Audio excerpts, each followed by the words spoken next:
आखिरी वसीयत, आखिरी वसीयत समझे। कोई इंसान मरने वाला होता है या मौत के करीब होता है, वो इंसान क्या करता है, जाने से पहले कि जो भी जायदाद है, यानी जो भी चीज़ को ज़िंदगी में महबूब थी, माल था, औलाद थी, जो भी ज़िंदगी में महबूब थी, उसे किसी ऐसे इंसान के हवाले करके जाता है जिसे उस पर एतबार हो या जो उसका हकदार हो, या तो एतबार हो या हकदार हो। विरासत की तकसीम की जाती है, बेटा हकदार है, माँ बाप हकदार है, बीवी हकदार है, बच्चे हकदार है, ये सब हकदार होते हैं ना विरासत में। इसी तरीके से हमारे प्यारे महबूब मुस्तफ़ा जान अहमद सल्लल्लाहु ताला अलैहि वसल्लम की आखिरी वसीयत सुनना पसंद करेंगे? दूर से पढ़ लीजिए एक मरतबा। दुनिया से रुखसत होते वक्त अल्लाह के प्यारे नबी सल्लल्लाहु ताला अलैहि वसल्लम ने हमको नमाज की पाबंदी का हुक्म दिया, नमाज की पाबंदी का हुक्म दिया। वसीयत में इंसान क्या देके जाता है? जो महबूब होता है। आपने तमाम जिंदगी नमाजें अदा की थी।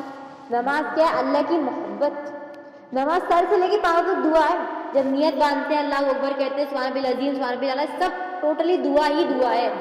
और दुआ क्या? दुआ अल्लाह का करम हासिल करते हैं। दुआओं के जरिए से क्या करते हैं? अल्लाह का करम हासिल करते हैं। मोमिन का वाहिद हथियार जो है वो सिर्फ दुआ है। शैतान के पास औरत है, औलाद है, और ये तमाम ख्वाहिशें जितनी भी दुनिया की है सब शैतान के पास है। लेकिन मुसलमान के पास क्या है? मुसलमान के पास एक तो तौबा है कि तौबा कर ली तो अल्लाह ने बख्श दिया, आ जाओ जन्नत में। दूसरा दुआ कर लिया, अल्लाह मुझे ऐसा मांगते ना दुआएं, आऊज़ु बिल्लाहि मिनश शैतानिर रजीम, अल्लाह मैं तेरी पनाह मांगती हूँ शैतान मजदूर, शैतान से और जिन्नात से, है ना। इसी तरीके से सुबह शाम के अज़कार बताए जाते हैं, मैं ग्रुप पे शेयर करती रहती हूँ, सुबह में पढ़ने के, रात में पढ़ने के और मगरिब के बाद पढ़ने के। तो ये हम अज़कार पढ़ लेते हैं ना, शैतान हमें वसवसे नहीं डाल सकता। यानी शैतान तो आएगा लेकिन हमारे पास क्या प्रोटेक्शन है। जैसे कोरोना के लिए बचने के लिए था ना, मास्क लगाए हुए तो वो बैक्टीरिया अंदर नहीं जाएगा। समझने वाली बात है ना। तो जैसे हम सुबह के अज़कार पढ़ लेते हैं उठने के बाद, सबसे पहले तो सोने के उठने की दुआ है, उसके बाद तमाम दुआएं। तो दिन की जो शुरुआत करनी चाहिए ना वो अल्लाह के जिक्र से करनी चाहिए। एक यहाँ पे किसी का सवाल तो नहीं, लेकिन मैं बता देती हूँ, बहुत सी औरतें कहती हैं हम फजर में नहीं उठ पाते हैं, कज़ा पढ़ते हैं। सबसे बेहतरीन तरीका ये, जितने बजे भी आप उठें, 6 बजे, 7 बजे, 8 बजे, 10 बजे, जितने बजे भी उठ के सबसे पहले फजर की नमाज पढ़ो। कैसे पढ़ना? 2 सुन्नत 2 फर्ज। लोग क्या करते हैं, कज़ा में सिर्फ 2 फर्ज पढ़ते हैं, लेकिन 2 सुन्नत पढ़ो, 2 फर्ज पढ़ो। अभी तुम्हारी अगर नमाज कज़ा भी हो गई है, अल्लाह की मर्जी है, वो चाहे तो मुकम्मल कर दे, उसे वक्त पे कर दे। क्योंकि देखो रोज तो फजर की नमाज पढ़ती थी वक्त पे, आज अगर किसी वजह से नहीं उठ पाई है, जैसे अभी मैंने हदीस बताई, टिक लगा दो, कज़ा नहीं है तो टिक लगा दो, राइट टिक लगा दो।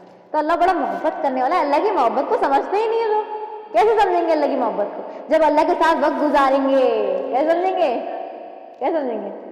अल्लाह के साथ वक्त गुजारेंगे तभी तो समझ में आएगा ना।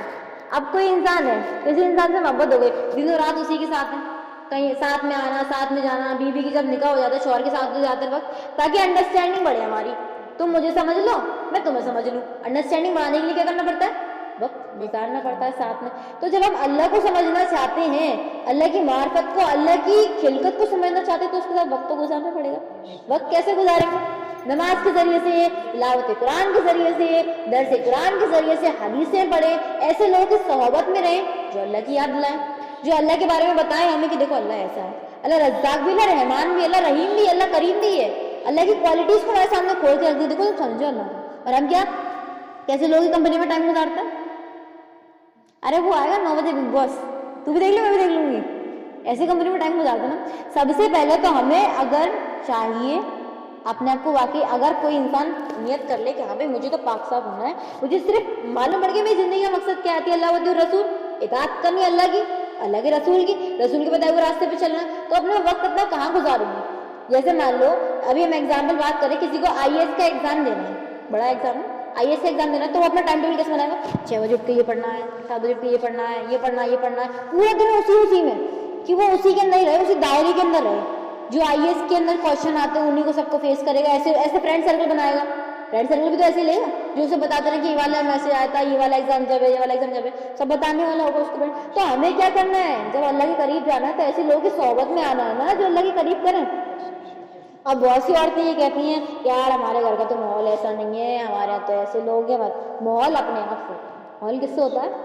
अपने आप से। चला ये क्या है, मोबाइल है ना, इसका हम गलत भी यूज कर सकते हैं। इसका दिन भर टाइम इंसान से कहाँ गुजर रहा है?